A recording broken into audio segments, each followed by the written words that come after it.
Alors contre qui luttait-il? Il luttait contre sa vieille nature. Je suis persuadé que plusieurs d'entre nous, moi le premier ça m'est arrivé, soyons honnêtes, on lutte avec qui nous sommes au plus profond de nous. Je veux plus être ça. Je veux pas être ce gars-là. Je veux pas être cette femme-là. Je lutte et je lutte avec Dieu contre mon ancienne nature afin que mon âme, qui je suis, ce que Dieu désire dans ma vie, puisse émerger. La grâce que nous avons en Jésus-Christ, c'est celle de la transformation, celle de vivre une nouveauté de vie. Alors, quel que soit ce qui nous maintient dans le joug de l'esclavage, nous pouvons rompre avec cela. Dans cette vidéo, recevons plus de lumière afin d'en sortir. N'oubliez pas de vous abonner à la chaîne pour ne pas manquer les prochaines vidéos. Bon visionnage. Bonjour, aujourd'hui nous voulons vous encourager à rompre avec cette chose ou ces choses qui te détruisent. Il faut savoir couper des choses, se séparer de certaines choses, faire la différence entre ce qui est vil et ce qui est précieux pour pouvoir courir notre course. Et c'est notre invité, le pasteur Patrice Martorano, qui va nous encourager dans quelques instants. Et avant cela, j'avais une pensée pour quelqu'un. Alors tu es peut-être le mari d'une femme qui craint Dieu et toi, tu n'as pas encore fait d'alliance avec le Seigneur. Et justement, tu restes avec ces choses qui ne plaisent pas à Dieu. Et en même temps, tu cherches la prière de ton épouse. Et c'est exactement ce qui se passait dans la vie d'un homme qui s'appelait Sédécias. C'était un roi, aujourd'hui on pourrait dire. C'était un président, un homme important. Il avait dans sa ville et dans sa nation quelqu'un qui marchait avec Dieu, qui s'appelait Jérémie.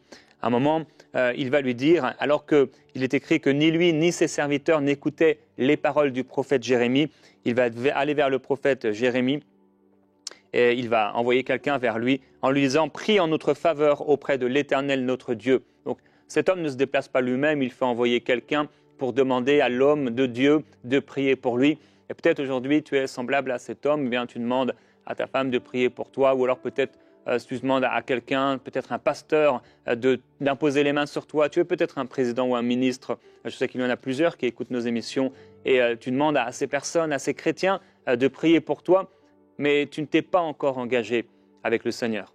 Et Jérémie va rencontrer des situations difficiles dans cette nation, et le roi ne va rien faire vraiment de spécial, parfois pour l'aider un peu, mais il ne va pas clairement dire pour qui il est. Et Jérémie va se trouver pendant un temps dans la cellule, dans la prison. Pendant un autre temps, on va le jeter dans la citerne. Et à un moment, il est écrit que le roi Sédécias envoya chercher le prophète Jérémie. Et il va dire à Jérémie, « Je te demande une chose, ne me cache rien. » Et le prophète va lui dire, « Si je te donne un conseil, tu ne m'écouteras pas. » Et là, il va lui donner un conseil de la part de Dieu, mais Sédécias ne va pas l'écouter. Il va dire « Oh, je suis inquiet à cause de cette situation. Je crains que si je fais ce que tu me dis, il m'arrive cela. » Et donc, il ne va pas obéir à l'instruction que le Seigneur lui donnait à travers cet homme qui s'appelait Jérémie. Je veux t'encourager aujourd'hui, pas seulement à vouloir que Dieu parle dans ta vie, pas seulement à vouloir la prière des autres, mais pour ta propre vie, à faire une alliance une fois pour toutes avec le Seigneur Jésus-Christ. On ne peut pas tourner entre guillemets, autour de l'Église ou des chrétiens ou de la foi, sans avoir une foi nous-mêmes, parce que cette foi qu'on a aujourd'hui ne nous sauvera pas. Si vous n'avez pas foi en Dieu pour votre propre vie, si vous n'avez pas fait d'alliance avec le Seigneur Jésus-Christ dans votre vie personnelle, la foi des autres ne suffira pas au jour de votre mort, et c'est aujourd'hui le jour de votre salut. Vous devez rompre avec ces choses qui vous détruisent. Et peut-être aujourd'hui, vous êtes bien, vous avez tout l'argent qu'il vous faut, mais ces choses vous détruiront. Votre argent pourrira, votre or pourrira. Et je veux vous encourager aujourd'hui à donner votre cœur au Seigneur Jésus-Christ. Je vous encourage à le faire et à obéir à Dieu. Vous avez entendu encore et encore des prédications, encore et encore des pasteurs vous encourager, mais c'est le temps pour vous, c'est le temps pour toi de donner ta vie à Jésus-Christ. Et je vais laisser la place au pasteur, mais prends le temps avec Dieu. Et il y a une adresse maintenant qui s'affiche en bas de cet écran pour recevoir le Seigneur Jésus-Christ. Et je t'encourage et vous encourager à pouvoir faire cette démarche de foi et à recevoir le Seigneur Jésus-Christ en demandant pardon sincèrement à Dieu pour vos péchés, mais surtout en livrant et en donnant votre vie au Seigneur et en renonçant à vos péchés. Faites cette démarche aujourd'hui. C'est important, c'est Dieu qui vous appelle. Ne résistez pas à l'Esprit qui vous parle. Amen. Alors sur ces paroles, Patrice, je vais te laisser toute la place pour nous encourager. Merci Jérémie, tu as parfaitement introduit mon message qui s'intitule « Romps avec ce qui te détruit ». Je suis pasteur maintenant depuis assez longtemps pour savoir qu'il y a des chrétiens qui marchent dans la sanctification, même s'il y a encore des choses à régler, mais on y va, c'est en route, c'est en chemin. Et puis je sais aussi qu'il y a malheureusement des chrétiens qui ne cessent de chuter dans le mensonge, dans la pornographie, dans des caractères qui ne sont pas à la gloire de Dieu. Je crois qu'il y en a pour tout le monde, suivant la faiblesse. Pour certains, certaines choses, on est tellement loin de pratiquer ces choses-là, mais vous combattez avec d'autres choses et il y en a pour tout le monde. L'ennemi sait parfaitement, suivant qui nous sommes, nos personnalités, nos penchants, comment nous attaquer, comment venir nous tenter. Et j'aimerais vous encourager aujourd'hui afin de rompre justement avec ce cycle destructeur dans votre vie, parce que je crois que Dieu nous donne la capacité, si nous le désirons et si nous marchons dans ce qu'il nous dit, dans la direction de ce qu'il réserve pour chacun d'entre nous, nous avons la possibilité de briser ce cycle destructeur dans notre vie. Je crois que tous ici, nous sommes nés avec des penchants naturels. Et j'aimerais voir avec vous un personnage aujourd'hui qui s'appelle Jacob. Vous avez tous entendu parler de Jacob. Jacob, même dans la galerie des héros de la foi, dans Hébreux chapitre 11, il nous est parlé de lui. Et pourtant, quand on regarde l'histoire de Jacob, elle est assez particulière. Jacob, son nom, veut dire le trompeur, l'usurpateur. Et lorsqu'il est né, en fait, il était jumeau avec un autre qui s'appelle Ésaü. Et Jacob était le second. Mais il accrochait comme ça le talon. On voyait déjà sa personnalité. Il voulait les premières places, il voulait être devant, mais il est né cadet. Et une bonne partie de sa vie, il va tout faire pour se faire un nom, il va tout faire pour obtenir des choses, il va réussir à avoir son frère. Alors on pourrait dire, mais pourquoi aussi il lui a vendu son droit d'aînesse pour un plat de lentilles, pour ceux qui connaissent l'histoire. Mais en tout cas, Jacob était toujours intéressé. La plupart d'entre nous, on voit notre frère qui est en souffrance, qui a besoin de manger, on lui fait à manger. On n'est pas en train de négocier un héritage. Et Jacob était comme ça. Il négociait, il voyait toujours de toutes les situations ce qu'il pouvait extirper, ce qu'il pouvait prendre pour lui. Et puis, un jour, il va même jusqu'à rouler totalement son papa. Il va se faire passer, son papa est vieux, il est frappé de cécité, c'est-à-dire qu'il est aveugle, il ne voit plus rien. Et il appelle Ésaü pour lui dire, voilà, je vais te donner la bénédiction du fils aîné. Et la maman qui a entendu ça et qui avait comme favori Jacob, pendant que Ésaü est parti chasser parce que il allait recevoir la bénédiction, mais avant il fallait qu'il aille chasser et qu'il cuisine un bon petit plat à son papa. Alors pendant qu'il était, c'est comme dans les films, pendant qu'il était en train de chasser, la maman a concocté un bon petit plat et ils ont profité de la cécité du papa, de Isaac. Ils ont mis des poils, parce qu'Ésaü était très poilu, ils ont mis des faux poils sur Jacob. Et Jacob est rentré et il a pris la place de son frère. Il a roulé, il a trompé son papa, il a trompé son frère pour prendre lui-même la bénédiction du frère aîné. Et lorsque Ésaü est revenu, il est rentré dans une colère sombre et il va en vouloir à mort à Jacob. Et Jacob va devoir fuir. Et Jacob, en fuyant, sa maman lui dit, écoute, va chez mon frère Laban et puis tu prendras une femme dans sa famille. Et puis, en y allant, il va vivre une expérience particulière. Jacob va se retrouver dans un endroit qui s'appelle Luz. Et voici ce qu'il est dit. Jacob fit un vœu à Béthel en disant, si Dieu est avec moi, me garde pendant ce voyage que je fais, s'il me donne du pain à manger et des habits pour me vêtir, et si je retourne en paix à la maison de mon père, alors l'Éternel sera mon Dieu. Et la chose qui est particulière parce que ce qu'il demande finalement, ça a l'air d'être bien, mais ce qui est particulier, c'est que Jacob, en fait, il est en train de dormir, il est à Luz, et là, il a une révélation divine. Il voit le ciel s'ouvrir, il voit une échelle, des anges qui montent et qui descendent. Je crois que la plupart d'entre nous, en tout cas, moi, je pense que je serais comme ça. Je me retrouve à plat ventre et je demande pardon à Dieu pour tous mes péchés. Je demande vraiment, j'ai une crainte. Je pense, comme beaucoup d'entre vous, tu vois quelque chose comme ça, la gloire de Dieu se manifester. Il y a une révérence, il y a une crainte de l'Éternel qui va venir vraiment s'installer. Pas Jacob. Jacob, il va voir dans cette occasion, la possibilité de soutirer des bénédictions à Dieu. Plutôt que de dire en voyant ça, écoute Dieu, maintenant j'ai la révélation, je sais que tu es Dieu et je deviens ton enfant, je deviens ton disciple. Non, lui il est là. Ok, très bien, pas mal. Mais alors, voici ce qu'on va faire. Si tu me donnes ceci, si tu me donnes cela, si tu permets ceci, si tu permets cela, alors, uniquement alors, même pas sur ce que je viens de vivre et voir, alors et uniquement alors, tu seras mon Dieu. Je crois que Jacob avait besoin de rompre avec certaines choses dans sa vie. Et je crois que plusieurs d'entre nous, ça peut être comme ça. Je me souviens de ma mère qui me disait ceci quand j'étais beaucoup plus jeune, pas chrétien encore, et avec plein de confiance. Elle me disait, la vie va se charger de toi. Et je crois que parfois la vie se charge de nous. La vie se charge des Jacob pour nous montrer que ça ne se passe pas toujours comme on avait prévu. Alors effectivement, Jacob va se retrouver à aller chez Laban, le tonton, et puis il va totalement tomber amoureux de la cadette qui s'appelle Rachel. Oui, mais voilà, il y a une autre, l'aînée, qui s'appelle Léa. Et donc, il va voir son beau-père, son beau-père, qui deviendra son beau-frère, Laban, et il lui dit, voilà, je suis amoureux, je veux me marier avec elle. Et là, ce que Jacob n'avait pas réalisé et compris, c'est que Laban, vous savez, dans la famille des trompeurs, je veux le tonton, tu vois, je veux le tonton. Le tonton, le neveu c'était Jacob, le tonton c'est Laban, c'est une coche au-dessus. En fait, quelque part, Laban était le devenir. Il était beaucoup plus encore malin que Jacob, qui l'était déjà pas mal. Et voici ce qu'il va dire. Écoute, pas de souci, si tu veux ma fille, je te la donne, mais avant, il va falloir que tu travailles 7 ans pour moi.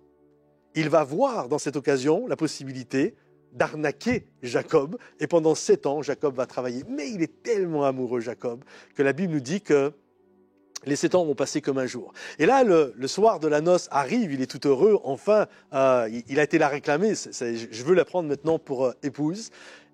Et Laban va lui faire un coup, mais un coup, mes amis, le trompeur va être trompé.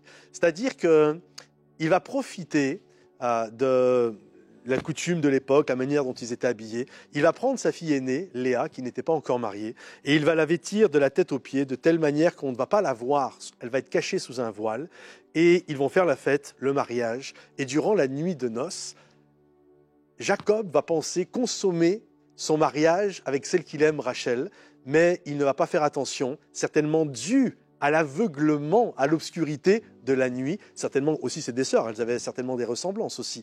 Et il va prendre pour épouse, il va coucher littéralement avec Léa. Et c'est qu'au matin qu'il va se rendre compte de la supercherie. Le trompeur a été trompé, le tonton est beaucoup plus fort que moi.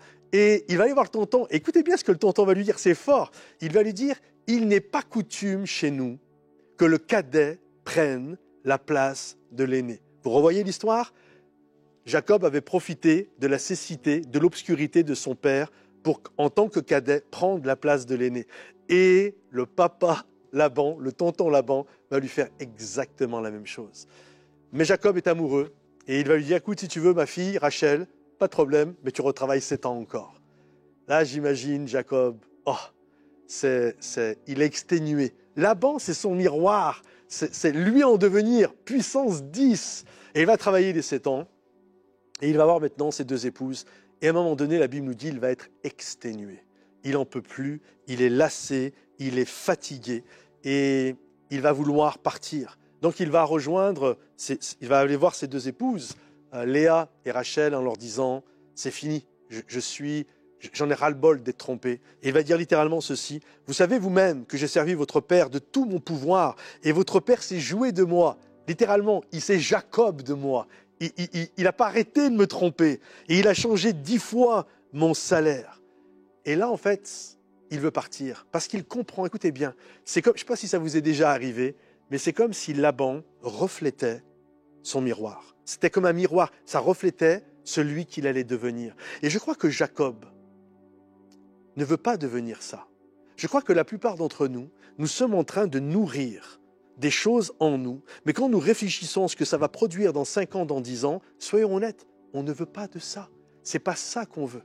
Et soit on a la possibilité de continuer de nourrir et de devenir le futur Laban, ou soit on peut dire, comme Jacob, je romps avec ces choses-là. c'est terminé. C'est pas ma vie, c'est pas ma destinée. J'ai pas été créé pour être le tonton tricheur un jour à mon tour qui va arnaquer les autres. C'est fini, je l'ai été. C'était ma vieille nature, mais je désire changer. Et là, il va prendre Rachel, Léa, il va prendre ce qui lui appartient.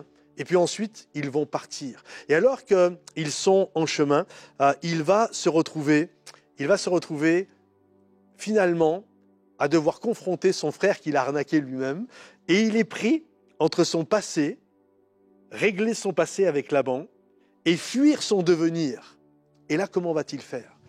Et il va vivre une expérience extraordinaire. C'est là que la vie de Jacob va basculer. La Bible nous dit qu'il va vivre un face-à-face avec Dieu. Et dans ce face-à-face, il va vivre une transformation profonde. Parce que je crois que c'est Dieu, littéralement, qui nous change. Regardez ce qu'il est dit. En plein milieu de la nuit, donc il va se lever. J'imagine que certains, je suis persuadé qu'il y en a, vous m'écoutez, et cette nuit, certains, vous étiez debout, en train de lutter avec vous-même et prier à Dieu pour que Dieu vous change. Et littéralement, c'est ce que Jacob a fait. Il s'est levé en pleine nuit, et il s'est retrouvé dans un endroit, dans un bois, il est rentré dans un bois, et voici ce qui s'est passé. Jacob demeura seul. Alors un homme lutta avec lui jusqu'au lever de l'aurore. Voyant qu'il ne pouvait le vaincre, cet homme le frappa à l'emboîture de la hanche. Et la hanche de Jacob se démit pendant qu'il luttait avec lui. Il dit « Laisse-moi aller ». Car l'aurore se lève. Et Jacob répondit, « Je ne te laisserai point aller que tu ne m'aies béni. » Il lui dit, « Quel est ton nom ?» Écoutez bien, il répondit, « C'est Jacob. Mon nom, c'est trompeur, c'est usurpateur, c'est arnaqueur, c'est ça mon nom. » Et voici ce que l'ange de l'Éternel va lui dire, « Ton nom ne sera plus Jacob, mais tu seras appelé Israël, car tu as lutté avec Dieu et avec les hommes, et tu as été vainqueur. » Jacob l'interrogea en disant, « Fais-moi, je te prie, connaître ton nom. » Il répondit, « Pourquoi demandes-tu mon nom ?» Et il le bénit. Jacob appela ce lieu du nom de Péniel, car dit-il, « J'ai vu Dieu face à face et mon âme, c'est la personnalité, c'est mon ego, c'est qui je suis au plus profond de moi, a été sauvé. » Le soleil se levait. Lorsqu'il passe à Péniel, Jacob boitait de l'ange. Souvent, quand on pense à ça, on a l'impression que Jacob a lutté contre Dieu. La Bible ne nous dit pas qu'il a lutté contre l'ange. La Bible nous dit qu'il a lutté avec l'ange. Ils étaient ensemble, ils étaient dans la même équipe. Alors contre qui luttait-il? Il luttait contre sa vieille nature. Je suis persuadé que plusieurs d'entre nous, moi le premier ça m'est arrivé, soyons honnêtes, on lutte avec qui nous sommes au plus profond de nous. Je veux plus être ça. Je veux pas être ce gars-là. Je veux pas être cette femme-là. Je lutte et je lutte avec Dieu contre mon ancienne nature afin que mon âme, qui je suis, ce que Dieu désire dans ma vie, puisse émerger. Et on le voit que ça marchait parce que Dieu a changé son nom. À cette époque-là, quand on donnait un nom à quelqu'un, c'était le reflet de la personnalité. Et là, c'est pour ça que Dieu change souvent des noms. Et quand il change des noms, c'est pas parce qu'il dit « Ah, t'as vraiment un nom qui est... Franchement, tes parents, ils se sont plantés. Hein. C'était vraiment pas le nom qu'il fallait donner. » Non, quand il change des noms, c'est parce qu'il est en train de produire quelque chose dans ta vie. Il dit « Tu étais appelé trompeur, mais maintenant tu es appelé Israël parce que tu es celui qui lutte avec Dieu et qui remporte des victoires et qui remporte des bénédictions. » Et c'est ça, mes amis, la vraie bénédiction. Jacob pensait que c'était obtenir toutes sortes de richesses. Et il était là à Péniel, à Bethel, excusez-moi, il a tout fait. Je demande ceci, je demande cela. Mais la finalité, ça ne l'a pas rendu heureux. Et c'est à Péniel, voir Dieu face à face, c'est ça qui l'a changé. C'est ça dont nous avons besoin, mes amis. Vous savez, j'aime Bethel. Je suis un pasteur, je suis un homme d'église, donc j'aime Bethel. Bethel, c'est la maison de Dieu. Et c'est important parce qu'on a des révélations à Bethel. Mais comprenez ceci, ce n'est pas à Bethel que ta vie va changer, même si tu dois y aller parce qu'il va se passer des belles choses dans ta vie. C'est là que tu es confronté, c'est là que tu apprends, c'est là que tu reçois des choses extraordinaires. Mais ta vie va être changée à Péniel. C'est bien Bethel, mais tu as besoin de Péniel. Tu as besoin de vivre un face-à-face avec Dieu. Tu as besoin de rompre avec les choses avec lesquelles tu te nourrissais avant. Et il est temps que tu ailles à Péniel et que tu vives un face-à-face avec Dieu, que tu dînes littéralement avec Dieu pour que Dieu te change et qu'il te donne la bonne nourriture afin que tu deviennes celui qu'il a prévu depuis toute éternité. Amen, merci pour ce super message. Alors je veux encore m'adresser à cette personne qui lutte. Tu luttes avec Dieu, mais ce n'est pas la même lutte dont il nous a été parlé. Toi, tu luttes pour refuser, pour résister, pour empêcher le Seigneur de faire cette œuvre en toi et en même temps, tu veux t'approcher, mais c'est toujours jusqu'à la limite où tu vas renoncer. Tu veux bien prendre ce qui est bon de Dieu, comme Jacob, et quand ça va te coûter, là, c'est non.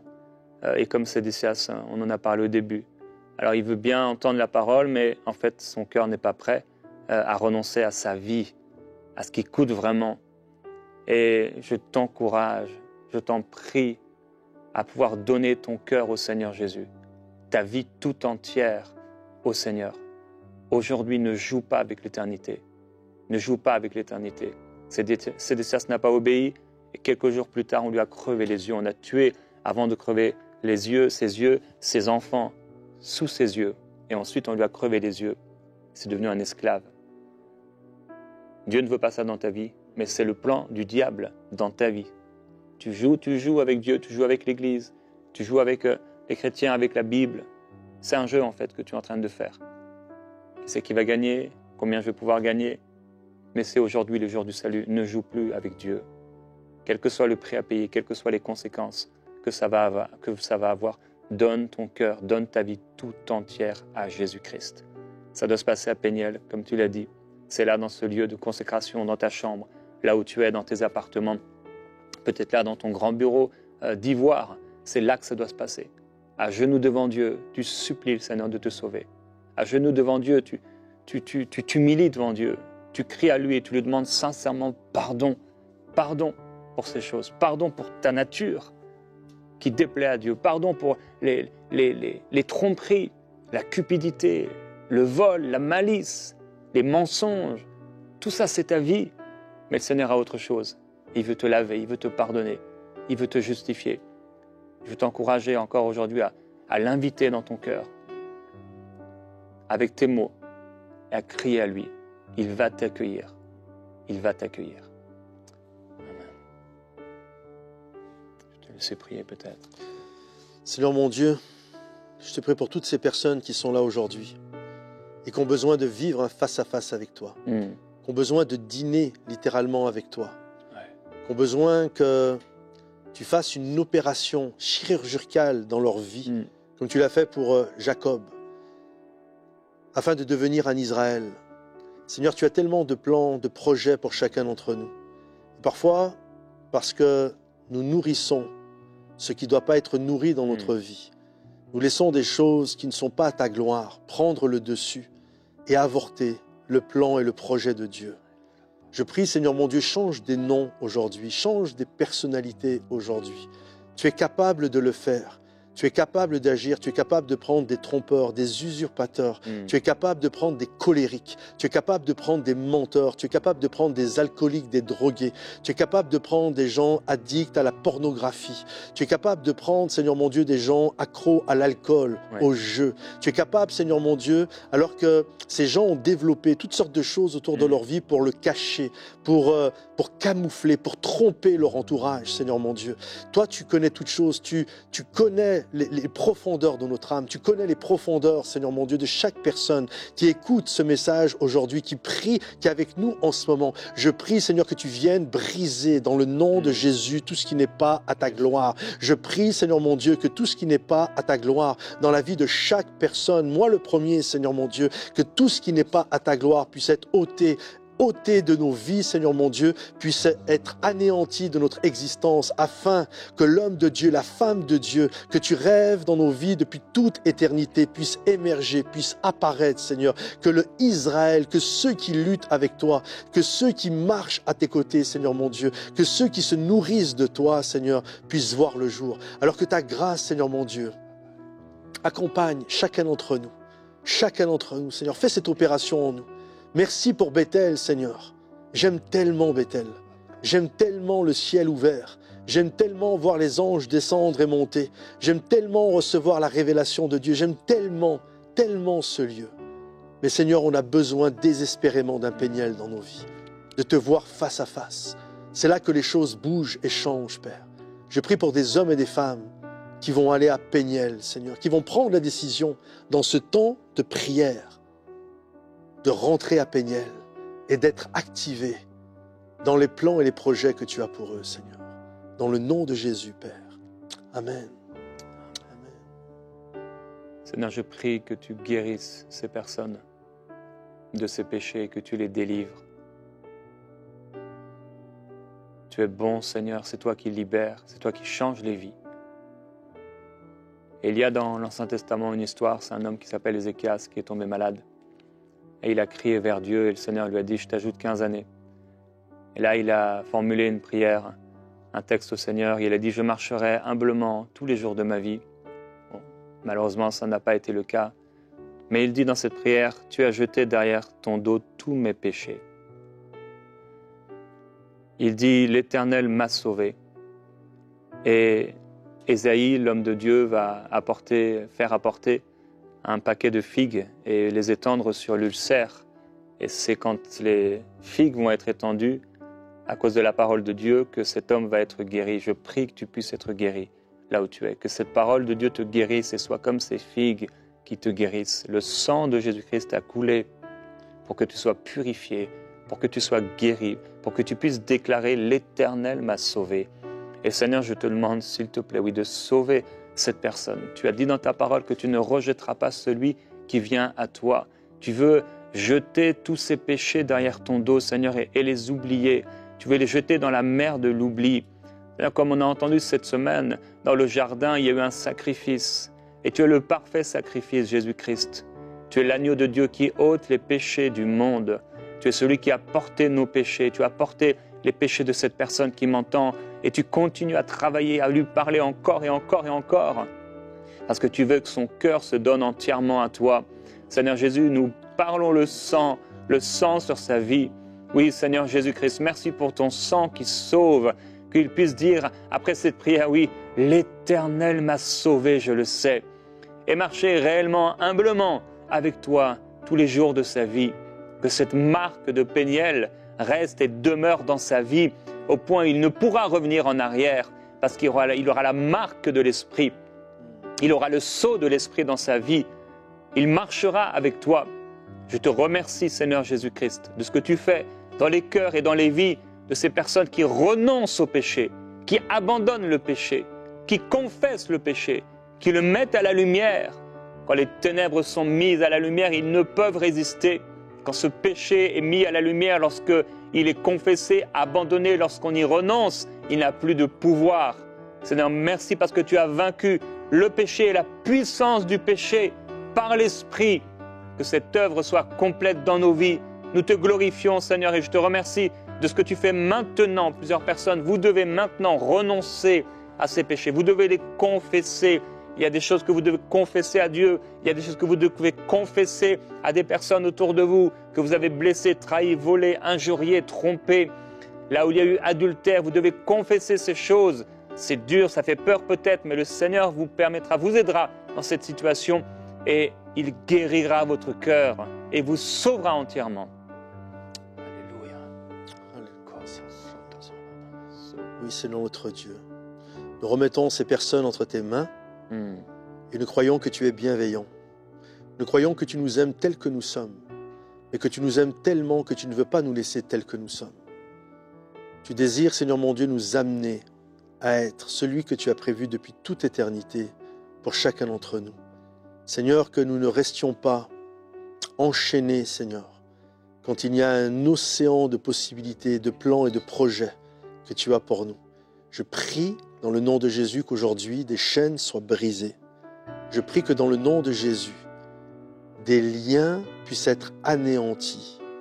Que littéralement ce qui nous reste, ce qui nous amenait, qui nous empêchait de nous développer, d'être des Israël, d'être des hommes et des femmes que tu désires. Je prie que toutes ces choses soient brisées dans la puissance de ton nom. Et je déclare des hommes de Dieu, des femmes de Dieu, qui vont être des gens de ta présence, qui vont vivre des Péniels tout en vivant des Béthel, mais qui vont vivre des Péniels, qui ne vont pas attendre que le dimanche matin pour vivre des choses extraordinaires avec toi. Et je prie pour des hommes et des femmes qui vont se nourrir avec de la nourriture solide et qui va faire d'eux des hommes et des femmes matures dans le nom de Jésus Père. Amen. Amen. Il y a quelqu'un, le Seigneur t'encourage, alors que tu t'engages avec lui, à écrire une lettre comme un engagement aujourd'hui, comme une confession, une déclaration de foi envers Dieu, que tu vas marcher avec lui, et tu vas l'écrire. Écris-la de tes mains, écris cette lettre, date-la d'aujourd'hui où tu prends cette décision. Elle sera comme un rappel de ce que tu as vécu avec le Seigneur aujourd'hui et lui, il fera le reste. Que le Seigneur vous bénisse.